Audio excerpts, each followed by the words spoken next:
I always imagined grief would come quietly, like a fog creeping through familiar rooms, but mine arrived with laughter. Not mine. His Mr. Thomas, our family lawyer for over 2 decades, couldn't stop laughing.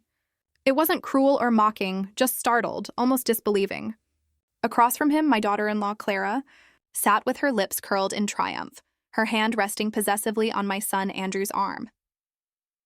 "You can laugh all you want," she said sharply. "But Richard told us himself. Martha's out. The estate's ours," her words sliced through the stillness of the oak-paneled office. I felt the blood drain from my face. Out? The word echoed in my mind like a verdict. Richard Patterson, my husband for 42 years, my business partner, the man whose coffee I made every morning even during chemo, had been gone less than a week. And now, sitting beneath the soft hum of the ceiling fan, I was being told I no longer existed in the empire we built together. Andrew shifted uncomfortably beside her. He didn't look at me, and that hurt more than Clara's smugness. My son had always been the gentle one, the peacemaker. But now, his silence felt like a betrayal of its own kind. Mr. Thomas finally composed himself, dabbing his eyes with a handkerchief. "Mrs. Patterson," he said, turning toward me, "I assure you, your husband was very clear about his intentions. But before we continue, perhaps Mrs. Patterson would like to confirm something." His eyes twinkled with a strange knowingness. It was as if he held a secret too big for the room. Clara's nails drummed on the armrest. "There's nothing to confirm," she snapped. Richard, Mr. Thomas interrupted gently, said many things. And he put them in writing. The air thickened. Even the ticking clock seemed to hesitate. I sat up straighter, forcing steadiness into my voice. "Then let's hear it." He opened the folder, his fingers steady, his tone suddenly formal. "I, Richard Patterson, being of sound mind and body..." The room fell silent, save for the rustle of paper. I could feel Clara's impatience like static in the air. Andrew finally looked up, guilt flickering in his eyes. For the first time since Richard's funeral, I felt something stir inside me. Not grief, not anger, but suspicion. My husband had been a meticulous man. He didn't make casual promises. If Clara was so certain about his words, perhaps she'd been listening too closely. Or perhaps she'd helped write the script. As the lawyer continued reading, a faint tremor of anticipation replaced the numbness in my chest, because deep down, I knew if Richard had left me out of his will, he would have told me himself, and the fact that he hadn't meant something was terribly, beautifully wrong. Before Richard's death, our home had always felt alive, a place that hummed with quiet routines and familiar laughter. Even during his illness, I could hear the echo of our old life in every hallway, the clink of his teacup, the shuffle of his slippers at dawn, the rhythmic tapping of his pen as he reviewed contracts late into the night. But once he was gone, silence took his place. Silence and Clara's perfume. She arrived 3 days after the funeral, all soft condolences and carefully measured sympathy. She had always been beautiful, in a deliberate sort of way. Every strand of hair in place, every word chosen to disarm. But grief exposes people, and what I saw beneath her gentleness was something colder. "Richard always wanted you comfortable, Martha," she had said, resting a manicured hand on my arm. "He told us he'd arranged everything. Us." The word lingered in the air, heavy with entitlement. I noticed the way she said, "he told us," not "he told Andrew." My son stood behind her, avoiding my eyes. Andrew had inherited his father's height, his calm, and, unfortunately, his blindness to charm. When he married Clara, I told myself she would grow into the family. Instead, she grew around it, wrapping herself tighter until nothing could breathe. Still, I bit my tongue. Grief makes fools of us all, and I was too tired to fight shadows. At night, I'd sit by the window in Richard's study, reading through old documents and notes from the business we'd built together. He'd started Patterson Holdings with little more than a loan and a stubborn dream. I'd handled the paperwork, the clients, the details he never had patience for. We'd built every brick with our own sweat. So when Clara had the audacity to claim I'd been cut out, something inside me fractured. Not out of greed, but disbelief. Richard and I had our storms, but our loyalty had never been in question. Or so I thought. The morning of the will reading, I caught my reflection in the mirror and barely recognized the woman staring back. Tired eyes, silver-threaded hair, but beneath it all, a spark. Whatever this is, I whispered to myself.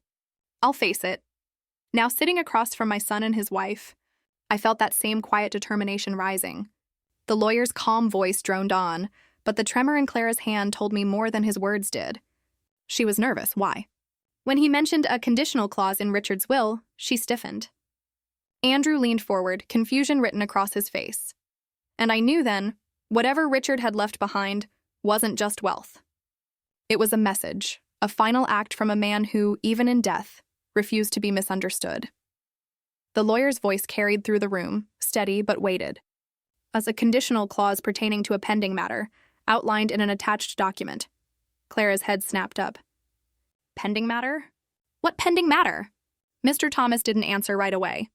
He removed his glasses, cleaned them with deliberate calm, and looked at me. Your husband was quite specific, Mrs. Patterson. He wanted you to hear this directly. Andrew frowned. Why would Dad keep something from us? I could have answered that question, but I didn't. Richard believed in timing more than truth. He'd always said, the right truth at the wrong time is just another lie. Mr. Thomas reached into the folder and slid out a sealed envelope. Its wax stamp unbroken, its paper yellowed slightly at the edges. Mr. Patterson instructed me to deliver this to his wife personally. Shall we continue? Clara's lips pressed into a thin line. If it's about the estate, we all deserve to know. The lawyer's smile didn't reach his eyes. If Mr. Patterson wanted you included, Mrs. Patterson-in-law, he would have said so. A flicker of irritation passed across her face. That's not fair. Neither is life, I murmured. Her glare could have cut glass. My fingers trembled as I accepted the envelope. The faint scent of Richard's cologne drifted from it, a scent that pulled me backward in time to nights spent talking in the dark, his hand warm in mine. For a moment, the weight of betrayal seemed impossible, but then I saw the look on Clara's face, sharp, calculating, afraid, and my grief hardened into resolve. I broke the seal. Inside were 2 sheets of paper.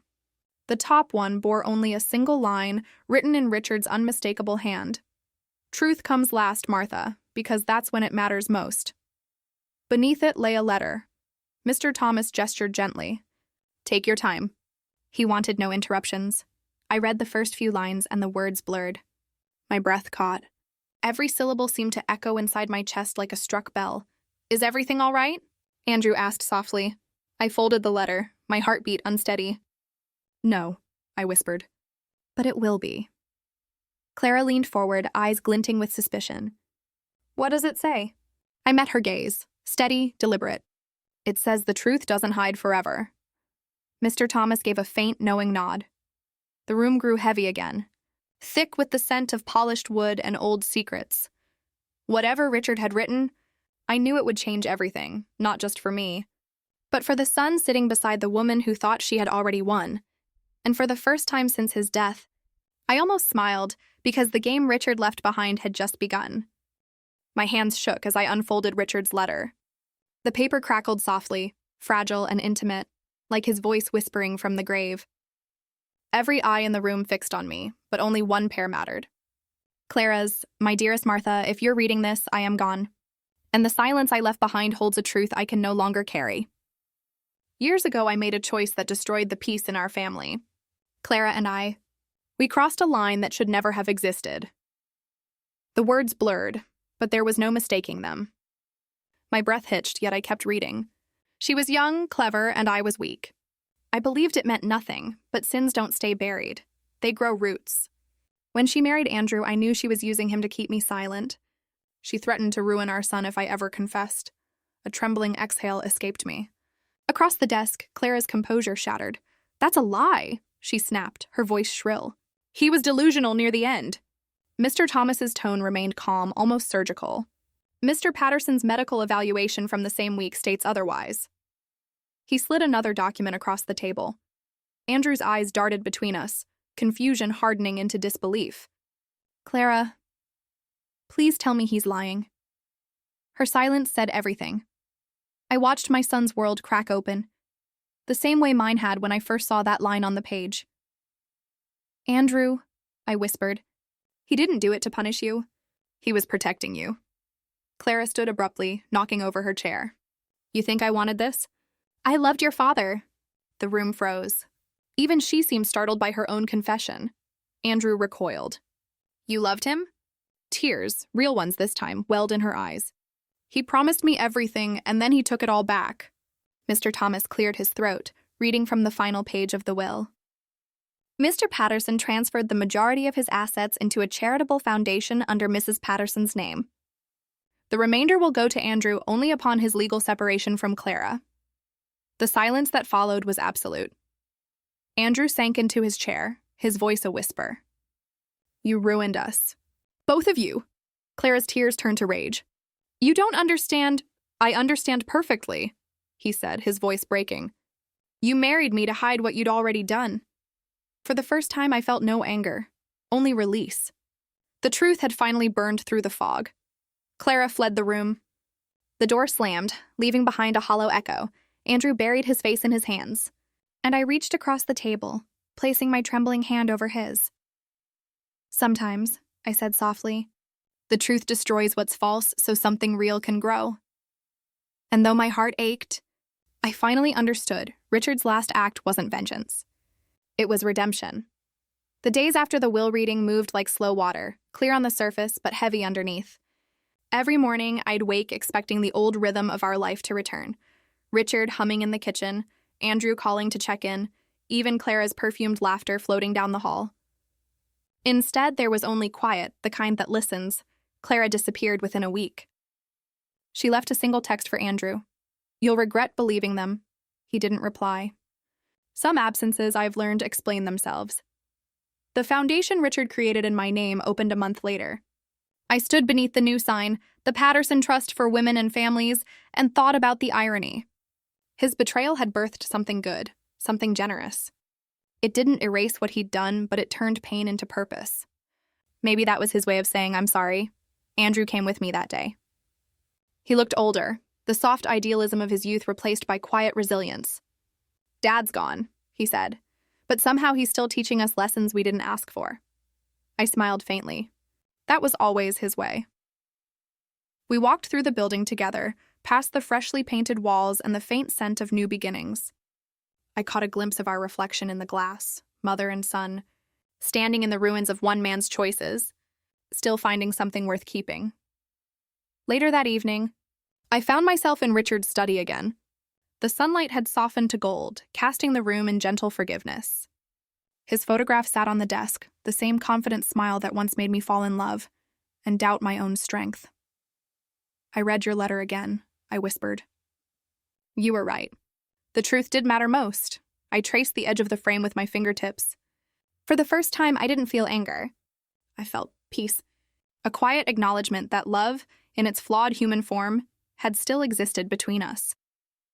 Andrew knocked softly on the door before stepping inside. Mom, he said, I'm going to be all right. We both will. And somehow I knew he was right. When he left, I stayed a while longer, watching the last light fade over the city Richard and I had built together. Our story wasn't perfect. It was messy, selfish, beautiful, and real. And maybe that's what made it worth remembering. As I turned off the lamp, the room fell into darkness, but it didn't feel empty. It felt whole, because what remains after truth isn't ruin. It's clarity, and sometimes that's the closest thing to forgiveness we ever get.